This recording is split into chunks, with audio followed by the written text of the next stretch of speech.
Hey everybody, you're listening to Smoke Meat. I'm your host, Brad Pittman. Smoke Meat is brought to you by Joe's Underground at the corner of 8th and Broad in Augusta, Georgia, in the bottom of the Lamar building. I love going to Joe's. Jeremy and the gang make me feel like I'm at home every time I go in. They did it the first time, and they'll do it every time I come in the future.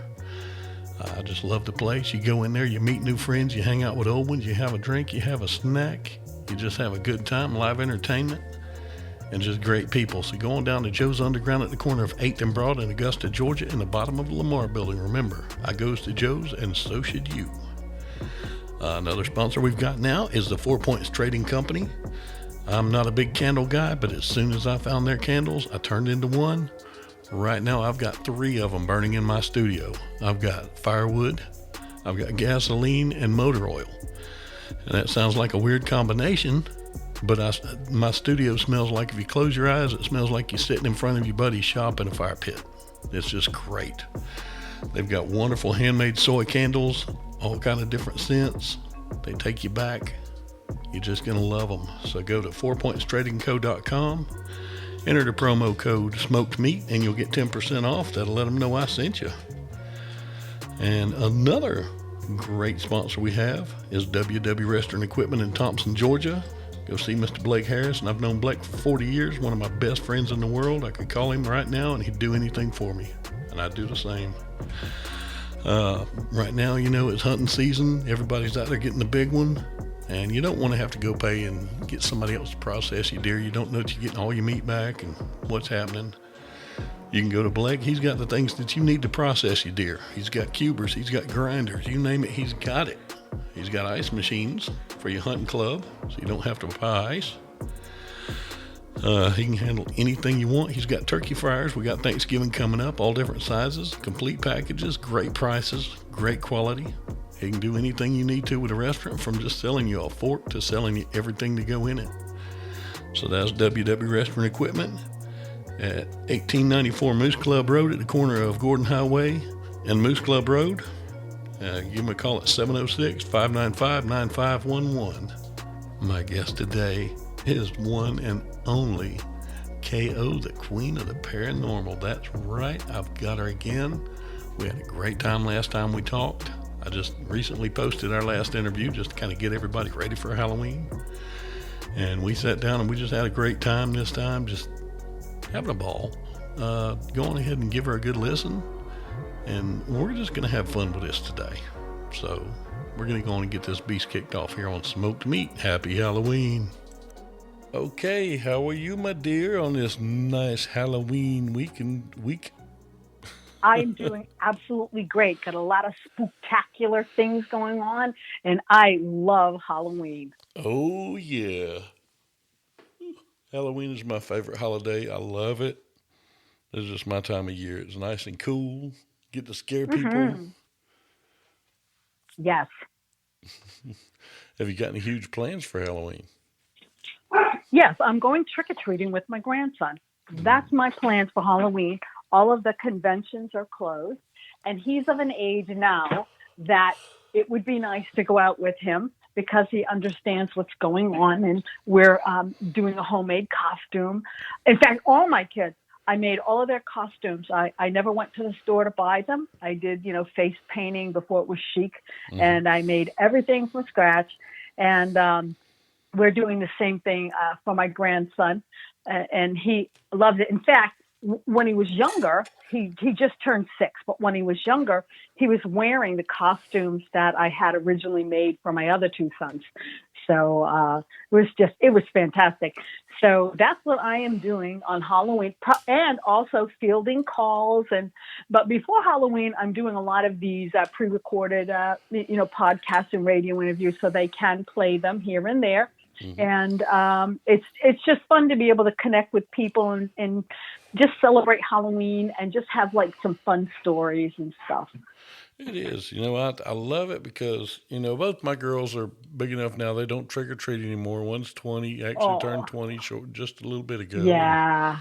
One's 18 almost, and they just don't trick or treat anymore, but they still want to be at home and do it. Yeah. Yeah. Yeah. Yeah. People, my kids, we dress up at the door and do all of that. Plus, we go out and we take like shifts on who's going to be at the door to give the candy out, and it makes it nice. And we do decorate and whatnot, and kids find it just like the coolest thing when they come by, and we like to scare them. So, Well, that's part of Halloween. You got to make them strong. Yeah. Strong set of lungs from screaming, that's for sure. Exactly. We're doing our part to fight COVID. That's it. Yeah, that's nice. Yeah, the one thing I don't like about my neighborhood, we don't really have a lot of trick or treaters that come by because we do the trunk or treat things at all the churches around here and everything, and we don't get a lot of trick or treaters down here, and I hate that because we don't set up for it. We put out some candy, but I mean, not a lot. Well, I know that especially this year it's really bad. They've been canceling Halloween in many, many locations because they're saying the masks that they already have on are not masks that can prevent you from getting COVID. So, okay, fine, dandy. Just put a mask on underneath your mask. I mean, they're very lightweight, and if that's what you want to do. But we do a thing, and I'm sure you do it too, it's called trunk or treat, where you can go the parking lot filled with cars with their trunks open. Yeah. And they will go to the different cars. Usually that's during the day. So we do that during the day, and they're having one here. And then we do the actual, and I can't believe they're actually having it, the trick-or-treating. But where I live in the city. So I will go, but of course it's New Hampshire. So what really is a city? You take a street over, a block over, and you're in the woods. So we cut through the woods to go to a subdivision, and we're with my grandson, and he's just running up to the door by himself, and I think that's all good. We don't travel like a great big group of people. I mean, it's just my daughter and I, my grandson, and then we leave the guys at home to pass off the candy, and then they'll switch like that. Very cool. Yeah. Mm-hmm. For me, Halloween memories have always been good. When I was a kid, we lived in a small town right beside a military base, beside Fort Gordon. Oh, wow. And Mom and Dad would take us onto the base. We would trick or treat around the house, and then we would go out onto the base and trick or treat in the quarters. And we had so much fun. And that's my Halloween memories growing up. You remember the old plastic Halloween costumes that? Yes, I do remember those. Those were the greatest. I was wearing them. Yes. Yeah. I used to love those. Yeah. And looking back, basically it was a painted trash bag and a pie plate with something on it. If you boil it down to what it was. But they were so awesome. And now, nowadays they're so creative with the costuming that you can buy even at like the local discount department stores and stuff. They didn't have that years ago when my kids were young. They just didn't have it. So I made my own. You could definitely go to like a drugstore, whatever, get a costume, or Kmart, which is out of business, get a costume. But they weren't something like you could actually make. And so now I always tell adults, if you really like Halloween, you like dressing up with your kids and going around, because we see a lot of parents doing that, go to a Comic-Con. That's it.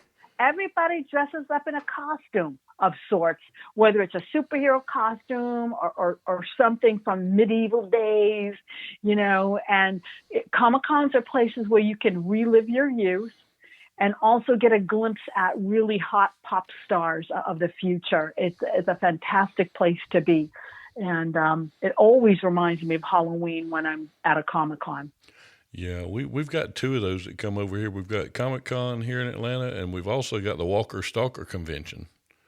That's right, you do. Yeah, you do. And I know that Dragon Con this year in Atlanta got it too. They did more of like a virtual thing this year. And so I hope you got, good bandwidth and fast speed internet. Other than that, I'm not going to say you're screwed, but you are, because you can't see it. Yeah, pretty much. Yeah. Pretty much. Oh my goodness. And you're talking about the up and coming stars. I've got a friend who was he is one of the bounty hunters in The Mandalorian. His name's Dominic Pace. He plays a guy named Oh, Gecko. cool. Yeah. And he was actually about 20 miles from me last weekend doing a signing at one of the Lego stores. Really? And it was packed out. And Awesome. I was working and I couldn't go, and it killed me. And he spent his summer doing that. He just traveled the country doing signings, had a tour scheduled, and the great thing is he took his son with him. So his son could experience the country and see this. And that was so cool because people did dress up, and they would dress up and come out, and it was so great. I love stuff like that. That's fantastic. It's an ever-changing world as the years go by. And so you see like the old guard, and then you got the new guard, and then all of a sudden the new guard becomes the old guard again, and then you got the antique guard, and they roll them out, and it's always fun to see them. I love seeing the older crowd that used to be like super hip, like Barbara Eden and Max. I can't think of it. I know. Played Jethro Bodine. Max Baer. Max Baer. Yes. I'm sorry. And you get to see these people that you grew up with on television, and you're just like, you're awestruck because you instantly turn into how old you were when you watched these people, and I was very young. I turned into like a baby. I just all over the place. And I've had the privilege of, being in an elevator with Max Baer for a long time. We just kept riding up and down and up and down. Just talking. I said, can't we just go in the hall? Nah, there's no privacy in the hall. I said, and I was not going to invite him to my room, and neither me, because we just don't do that stuff. Yeah. Well, I don't do that stuff. So, and I'm sure he doesn't, because that would have been a prime opportunity, but it didn't happen. Yeah. So, what a great guy. And Barbara Eden, I actually got to know her handler, and I sat next to her, and I chit-chatted her like for hours. It was just fantastic. And then you realize when you get past the persona and they let their guard down, you get a really good glimpse of who they are, and they're still as fabulous as ever. Yeah. One of my first interviews was the guy that played Non on the original Superman movie. Really? Yeah, Jack O'Halloran. Okay. And when I went into the interview, basically I was going to concentrate on that, and he has done so much more, and just his background. I mean, he's been a boxer. His dad was, Albert Anastasia, the mobster. I mean, just so many different things, and it was so neat talking to him. Yeah, it's fantastic. Geez, I could interview you. I have some questions. I was just going to say, when you interview somebody, do you try to find like a common bond with them, and so that it's easier for them to let their guard down, and you can kind of get some really good questions answered? Well, when my process is kind of strange. I don't know if anybody else really does it like I do. Is I do a little bit of research on my people, because you've just got to. I mean, that's part of the thing. And I get on there and we fanboy out a little bit, like when we talk the first time, and then we just talk. And the way my voice is and the way my personality is, I just kind of bring things out of people. I don't know. It just kind of steers where it goes. Well, you do have a very calming effect. And when you had, I knew I was going to be on your show again and stuff, and we chit-chatting there. I was elated. I enjoy you as a human being. You bring me such joy, and you make me smile. And we're both into ribs and steamed, smoked meat, and that we have a lot in common, and that's what I like about you. Well, very cool. Yeah, you would have loved to have been here this last week. I saw the pictures. I was like, I'm going out of my mind. That was probably the most tender and best brisket I have ever done. Yeah. It was amazing. And I also did about 10 pounds worth of jerky, and it turned out really good. My wife took it, though. She took it all? She took a bag of it to work, and she's got a bag here at home. But they went out of town this weekend, and she took the bag at home with her. No, Yep. I'll tell you, I was a rib judge, Kansas City rules for the International Rib Fest here at the Anheuser-Busch breweries in Merrimack, New Hampshire. And I was volunteered at first, and then they asked me to judge, and I got schooled and, all this stuff. So I was a judge for them for 16 years. And then Oh, they decided that they did not want to continue with the Rib Fest.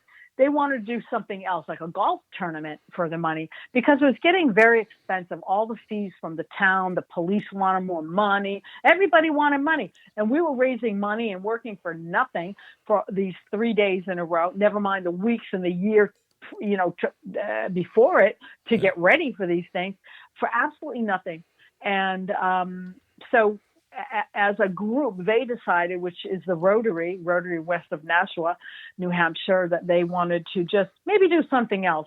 So another Rotary, a Rotary from Merrimack, took it over. And it hasn't been the same. I mean, the first one just was really bad and it rained. The second one was canned because of COVID. And it's just sad, because if they ever wanted any help or, whatever they're going to do with their plans, I'm right here for them to work with them, because the cause is to give the money to different charities throughout New Hampshire. Mm. And it's great. And so I love to judge ribs. Now, if I were to judge my own ribs, I would fail. I know I would, because I boil it first. I mean, that's a no-no, but I boil the shit out of them. I love them. See, the bad thing about then, boiling meat is it closes everything up and pushes all the juices out. really? Yes. Never Huh. boil meat. I know that's what they tell me, but that's what I do. And then I put it in the oven, and I put it on real low, and with my barbecue sauce, and I keep that in there for, I don't even know. I can't really say, only because you have to taste them. If they're done, they're done. Yeah. And I personally like it when it falls off the bone, which is another no-no. And so, and smothered in the sauce. But to judge, I would be judging on something entirely different, and an entirely different way. I want to be able to taste the meat. It has to be tender, but it must stay on the bone. There are different rules. Presentation is everything, quality of meat, fat content, and the list goes on. And as far as the barbecue sauce that you have, it should be like the last thing you get a taste of. You're primarily there to taste the meat. Yeah. And it's just a different way, but it's all good. But then, I bring, I can't tell you how many gallon bags of ribs I bring home. I think we're eating ribs for 4 months after that, because, they give you every rib vendor gives you 3 or 4, yeah, and you're only taking a bite out of one. So what are you going to do with the rest of them? Throw them away? No, I stick them in a gallon bag and bring them home, put them in the freezer. Hell yeah. Yeah. Well, so here's how I do mine. Okay. Let me hear how you do yours. I start mine out in the smoker. Well, first I dry rub them, and I start them out in the smoker. And okay, a lot of time, I love using charcoal or wood smokers, because that's just me. I'm not a pellet guy. That's just not me. Okay. And I let it go in there, and if I have enough charcoal, I'll just do the whole thing in there. But a couple of cooks ago, I ran out of charcoal about an hour and a half, 2 hours in. So I took them out and I wrapped them and put them in the oven on about 200 for about 3 hours. And wow! Holy 3 hours. Okay, crap, shoot. They were amazing. How long is it going to take me to get to you? Not long, if you fly. Which it's Halloween, so. I have a broomstick, and believe me, my husband says to me, that woman can fly anywhere when she gets mad. She's flying through the fucking air. Literally. It's just too funny. Hey, I'm only 20 minutes from the Atlanta airport, so. Yep. I told Jimmy and everybody that when y'all get to Atlanta, we got to eat. Well, we have to. I believe I have that. Well, I know that I have that people in Atlanta. My marketing company is in Atlanta, cast firm. And long story short, Jimmy's doing a movie down there, and I got the firm down there, and I want to be able to go down there and visit. So you are an absolute must stop. We're going there. That's it. Well, I'm actually going to get to go to the set of the movies when they're doing them down here. We've talked about some of that, Oh, uh, great. Then I'm there. I'm there too. and it would be nothing for me to cook and bring some groceries for some folks because Oh, I you love have doing to. big cooks. Oh, you have to. This would be fantastic. I mean, this is something we have to work up and get a press release for, at least for ourselves, how we pigged out. It'd be excellent. Fed by the Smoked Meat Podcast. Oh yeah. Yeah, I think it's great. It's funny because I wasn't quite sure like what your radio show was about when I first went on it, and you're always a little skeptical. You hear Suck It podcast. I'm going, what is that? Yeah. And then when I Yeah. read about it, I went, oh, I'm definitely want to be on that. And it's the same thing with yours. I'm thinking smoked meat, what? But then when you go and you see all this stuff and you're like, oh, I have to be part of this. I have to be. So that's why I'm here, and that's why I'm here again, and just enjoying myself, having a great conversation with you. And there you go. And I'm about to start a video channel also. Really? Yes, I'm going to do these. I'm going to record video with these. I'm getting everything together now, and I've actually got someone that's going to sponsor for me, which is amazing. Excellent. I'm not going to do it live yet. Jimmy and Ron, I told Jimmy last night, him and Ron have got balls of steel doing these things live. But Well, oh you know yeah, what? I think if you did some pre-recorded, until you get comfortable with it, you can do like a split screen Skype or a Zoom or their different software and stuff until you get comfortable with it. But the main thing is always to be yourself, because that's it. you have a great voice and a wonderful comfort about you that you lend to people. You make them feel good, and they like to talk to you. So you have to keep that there as well. Keep that comfort. So do a couple practice runs. Pretend there is no camera. Pretend you're just on the radio. Wear clothes though, because people will pick up on that one Yeah. right away. Yeah. Don't pick your nose, or don't rub your face a lot. There are things. Just keep your hands down and go for it. But as far as taking cues, I'm sure that Jimmy's more than capable of helping out with that, and I am. I've done television for so many years and different things, so I can, anytime call me, I can help you with some kind of, I don't know what you call it, it's like stage presence, but it's, even though you're being yourself, you still have to know what your face is doing at all times. So people, will look at it and go, what the hell is he doing? Oh yeah. What is 'Cause that? I talk with my face. Oh, Yeah. definitely. And so that's another thing. Here's a tip. Put a mirror wherever you are and do your show and watch yourself in the mirror.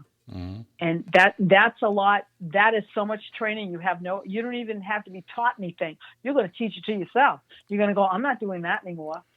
I'm definitely not sticking my tongue out of my mouth like that. Oh my God, look what I just did to my eyebrow. No, I'm doing that. So you kind of train yourself, and you write these things I don't want to do on a piece of paper and stuff like that. But, well, anyways, this has been a great show for me. Halloween is special, as you know, being the queen of the paranormal. And I give a lot of advice at this time of year to a lot of people who seem to be suffering, because even though it's not like Thanksgiving and Christmas that brings a bunch of memories, it's still a holiday, and it generates memories to some people and of the fun, like the fun you had when you were a child. And then they get depressed because they may have relatives that have passed away on this day, and they can't enjoy it the way they did. So I'm always here to listen, lend a hand, and hopefully bring some brightness into their life with some positive energy. Yep. And that's always a wonderful thing. That's what I love about you. You're always wanting to help people, and that's rare in this world, and I love that. You know what? I look at it this way. People say, well, they don't help you back. Well, so what? You do it because that's what you want to do, and that's where you get your thank you, and that's where you get your reward, is by doing it. And that's why I do it.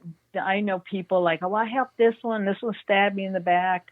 Yeah, whatever. It'll all balance out in the end. Yep. If you're a good person and you give to people, good outweighs the bad each and every time. And I've been blessed with so many opportunities because I do give. And they see that and they come to you and they know you're trustworthy. They know you're going to actually call into the radio show when you're supposed to. They'll have trouble with you. And, you're good to your word. And so you're much easier to work with than maybe someone that has better credentials or whatever, but seems to have, problems with executing the task, or like that. But so I just want your viewers to know they can read more about me and all the fun things I do in the paranormal and the business world at queenoftheparanormal.com. All social media, everything is there, so they can do that. And I just thank you very much for having me on today. And you're such a love. You really are. Well, thank you so much. And thank you so much for coming on today. You're welcome. Yep. Happy Halloween. Happy Halloween, everybody.